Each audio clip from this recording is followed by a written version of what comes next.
What up, guys? I thought I'd do one more review for the day. I've been thinking about why, some of these older reviews I'm doing, and I realize that sometimes I get interested in buying the games later on, and not only do I consider, should I buy these games, and are they worth it? What are they worth? If a game came out, a year or 2 years ago, like, but really, does it hold up in our times, right? Like, does this game that came out 2 years ago, is it worth, you know, what is it worth? If I did buy it today, what can I get it for? And two, does it hold up for nowadays? Like, will I be so disappointed with the graphics that I should expect? That I'm expecting 2022 graphics, and this game came out 2017, but it looks like it came out 2012. Does that disappoint me? That's why I felt like I do a few reviews today, and today's review is going to be on Iron Man VR, Marvel's Iron Man VR that came out, not too long ago, 2020, I think. I've been kind of getting into the VR world, especially since they mentioned the PSVR 2 coming out sometime in the future, which I'm pretty hyped for.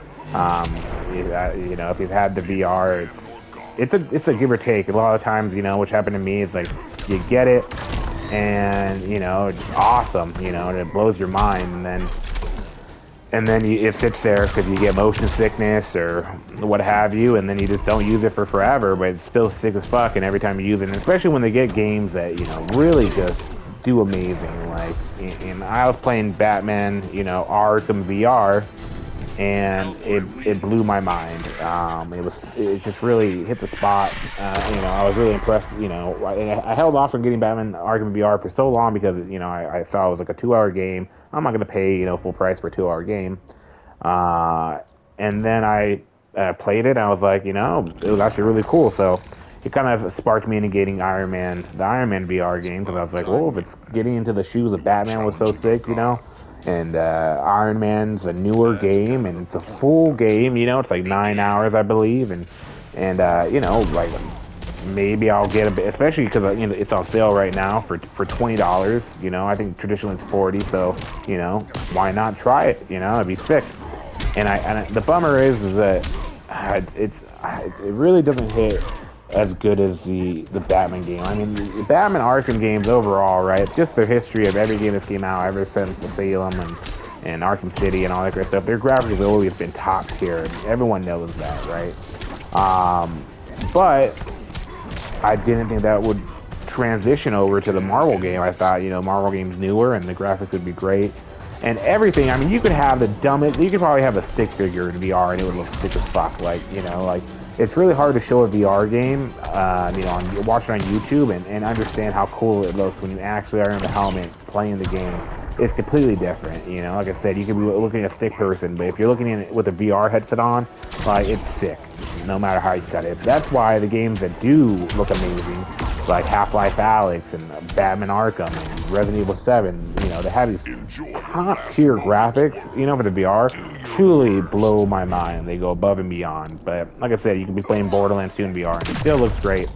So, Marvel's Iron Man doesn't reach above and beyond when it comes to their VR.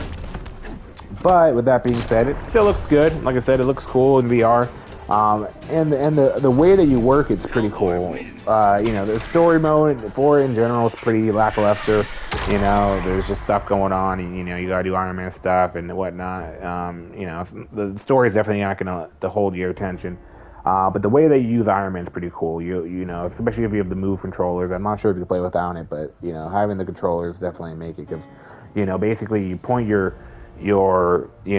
hands to the ground and you hold the triggers and it thrusts you, and then you kind of move your hands just like your Iron Man a certain direction. It'll push your thrusters one way, so you shoot different directions and you just fly around the map finding people.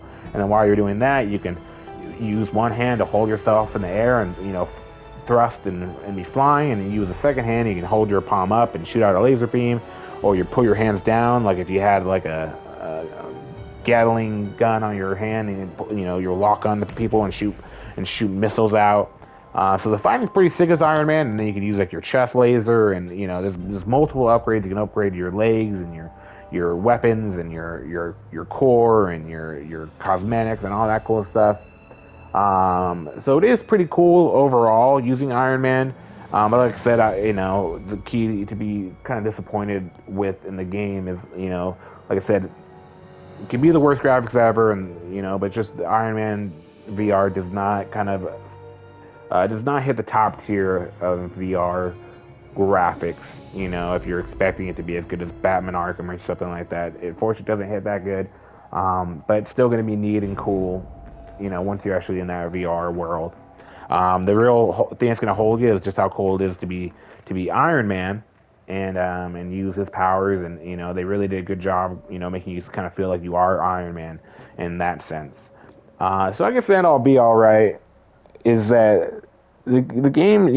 For what it's worth, I got it for $20. Just recently, and for that price, I feel like that's very fair, right? I'd say maybe the best deal for it, maybe $15. I can't see it going that much lower because it's a full fledged VR game. Like I said, it's like 8, 9, 10 hours, and so expecting it to be lower than $15 is probably a reach. I think $20 is a perfectly fair price, but paying full price $40 for it, that's a reach. It's a tough one. I watched other reviews where they say the motion sickness isn't that bad after playing Iron Man, and you play it for hours and not really feel that bad, but it gets me, where I really feel that motion sickness after an hour of it. Um, so yeah, so it'll be all right. I think Iron Man is definitely a game worth getting in VR, and if you, like I said, if you can get it for $20, it's worth it. I give it maybe like a, I don't know, 6.5 out of 10 if we were to give it stars or something. Uh, but not worth paying full price. If you played Arkham VR and you're comparing it to that, and that's the best way to, I feel like kind of explain it. If you played Batman Arkham VR, and you're like, wow, this is so sick being Batman. That game was 9 hours, a full game. Like, take my money. And then you're like, well, Iron Man does that. It's newer. It's gonna have better graphics, and you get to be Iron Man. Like, that's sick. It is, but it definitely isn't as well done as Batman. But you get more of it. So if you're thinking of getting an Iron Man VR and you're on the fence about it, I hope this helps kind of make a decision. Beyond that, I'll catch you on the flip side. Bye, guys.